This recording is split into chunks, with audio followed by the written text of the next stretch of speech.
जिला स्तरीय मिलित जनशुणाणी कार्यक्रम अनुष्ठित।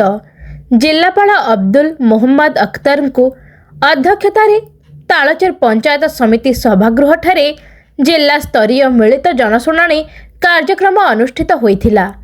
एही जैन शिविर रे आरक्षी अधीक्षक राहुल जेना जोग देइथिले।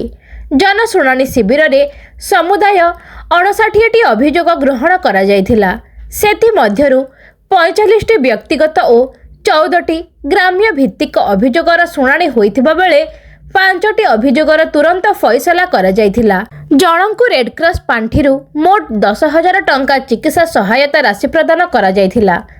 एही कार्यक्रम रे जिला परिषदर मुख्य उन्नयन अधिकारी तथा कार्यनिर्वाही अधिकारी श्री देवदत्त महांत, तालचेर उपजिल्लापाल श्री समीर कुमार जेना, तालचेर तहसीलदार आल्फा जेना, तालचेर गोष्ठी उन्नयन अधिकारी श्री सुशांत कुमार बराल और जिला स्तरीय और ब्लॉक स्तरीय अधिकारी माने जोग देइथिले। एही शिविर को आसीथिबा लोकमाने ग्राम्य समस्या, स्वास्थ्य, ग्रामीण आवास, जमीजमा संबंधी व्यक्तिगत समस्या समेत विभिन्न अभियोग दाखल करथिले।